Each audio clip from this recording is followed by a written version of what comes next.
We are having a fun NBA season, and the All-Star weekend is right around the corner.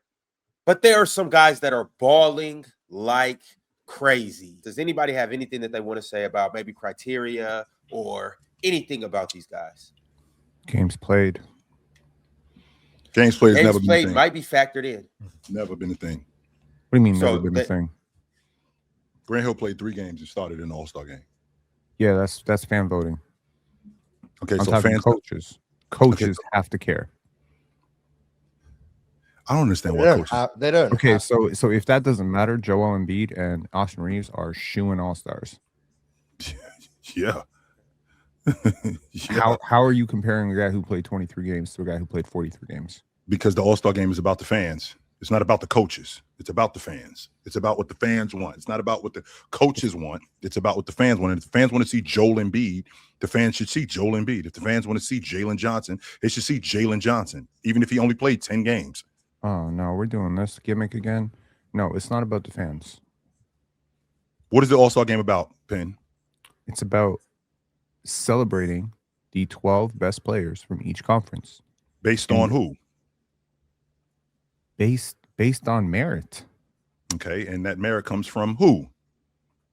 The coaches. Joel Embiid ain't been hooping? Joel Embiid's been great.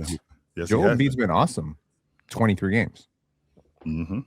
Okay. So someone says he's one of the 12 best players in the East. What's wrong with that? Okay, by your logic, Jason Tatum can come back tomorrow, play 2 weeks, and he'll be an all-star. Magic Johnson didn't play one game. Magic Johnson didn't play one game in 1992. He started an All-Star game. Started. Because that's what the fans wanted to see. He didn't play one game that year, just so you know. In the 91-92 season, not one game. He started an All-Sar game. Because that's what people wanted to see. You know what I would love to see? I would love to see 60-year-old Michael Jordan in the All-Star game. So I'm gonna reserve my vote for Michael. We actually seen that already. They had an old school. They used to have during All-Star weekend. They had an old schools game. So the old school guys like Oscar Robertson and Havlicek played. Yeah, it was a bad idea. Them dudes was fat and out of shape and no. Yeah. Okay. Well, a bit. I don't know. So somebody wise once said the best ability is availability, and I'm gonna celebrate and I'm gonna reserve my votes for the players who have actually played a healthy amount of games. Sure. And I'm not saying there's a cutoff. Pardon? What's a healthy amount of games?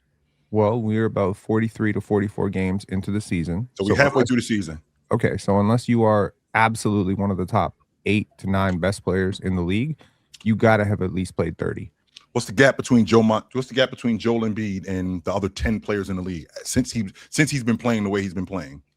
It's substantial. It's healthy. Wow. I'm sorry.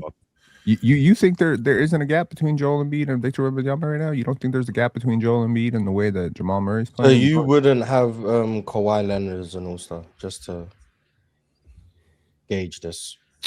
He is one of the top 10 best players in the league. So that's different. Kawhi's actually played 30 on the dot. Actually, I just looked it up. So okay, that's cool. He was still. Yeah, I'm cool with 30. I'm cool with 33. I'm cool with 35. But if you've played like 18 to 20 games, I'm not voting for you. Sorry, unless you are in fact Shea or Jokic. Should coaches, when they vote on it, factor in availability for all-stars? I mean, I think so in a way. Like I can see both sides of the coin.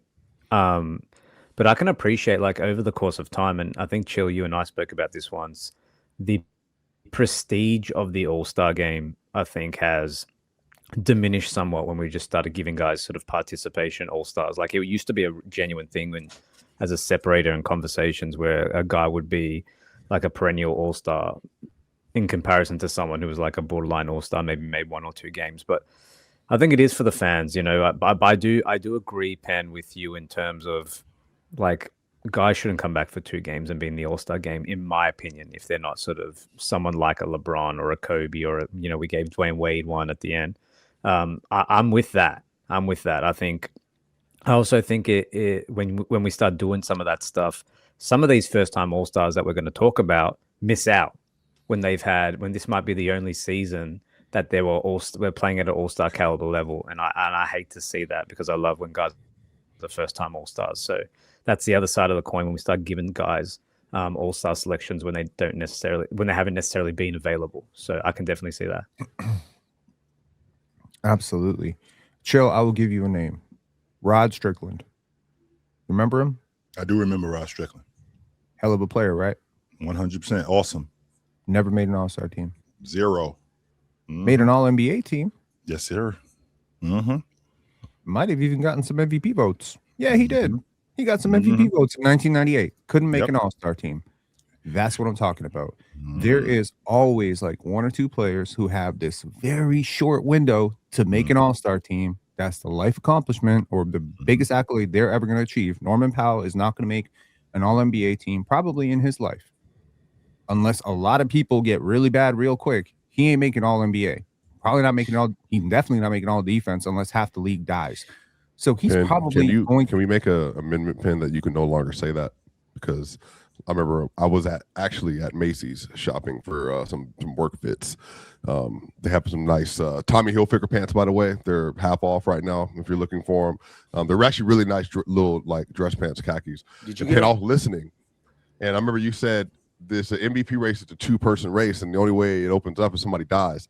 And Penn, I think 2 days later, Jokic has the knee injury.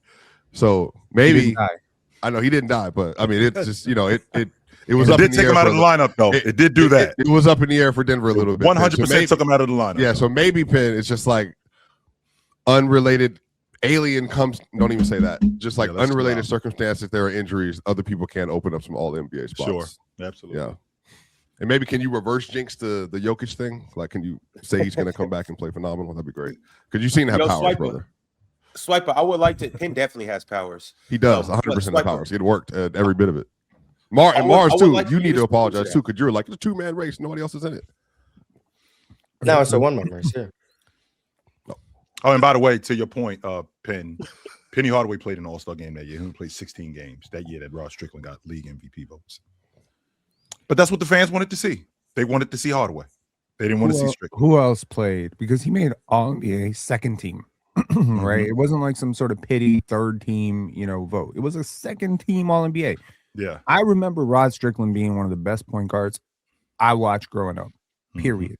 It was him, Allen Iverson, Tim Hardaway. Like, I'm not saying he was quite on that level, but he was like right there in terms of guys that I modeled my game after.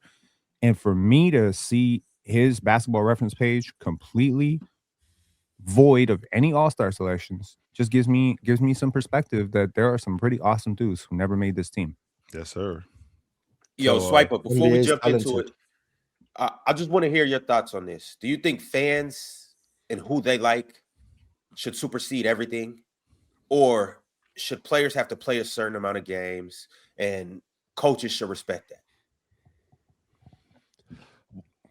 Yeah, we had this conversation last year a lot, and I know Mars has his perspective that fans should determine everything.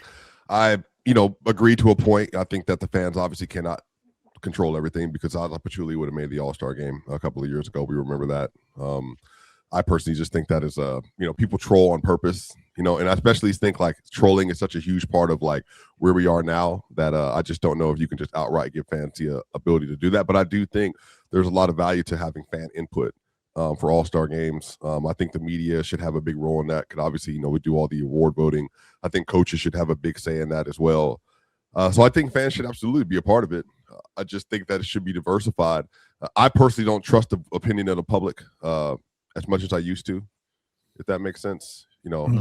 So, maybe if the public was more serious more often, then I think that would be like something you could do. But I am mostly with Mars that if you vote like, hey, these are the starters, then I think Tyrese Maxey should be starting in the All-Star game. Then he should start in the All-Star game. So is it fair to say, Swiper, that the coaches are the electoral college for the fans?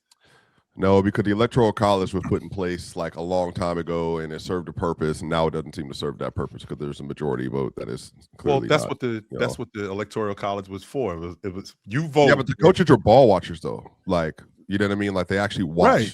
They watch every game, all the film. I do trust the coaches more than anyone else, and the media, because the people that spend the most time watching the game are the coaches and media, and then the players. So to that point. Okay, the fans voted, and then the coaches come in and go, okay, you guys got this wrong. So we're going to come in and we're going to supersede this. Because that's essentially what the electoral Them on college the is. reserves. Yes. Well, I mean, I don't know if they're not superseding coaches. They picked the reserves for years now, though. Like this is not that's not a new thing. But So I they think also coaches, pick the starters too. Like it used to be. No, the starters are not coaches. I'm sorry, that's right. It's fans, Media, and players. Yes, fans, media, and players, and the Mhm. coaches. And then they weigh the scale. They have a weighted scale, and then based on that weighted scale, these are the starters. Interesting. That's good diversity. You get your DEI votes with the starters, and then the coaches will select all the other ones. Like you get the opinions of the coaches or the players, the media, and then the fans. That's a lot of participants. That's 33% across the board. And then the coaches decide, well, these are the players that deserve All-Star. To Penn's point, I watched the show the other day. Obviously, big fan of Penn. Penn was saying like Brandon Ingram got more votes than Scotty Barnes. I'm like, they're clearly not watching the Raptors. I fully agree. I think coaches would have meant something like that. It's the panel. Religion get built on cam. Where the chat throw smoke and the host go ham. You ain't never seen hoops all hit the raw. Every take got weight, every night we drop. This that barbershop. Courtside, worldwide tone. Welcome to the only show that really feel like numbers jumping like the score.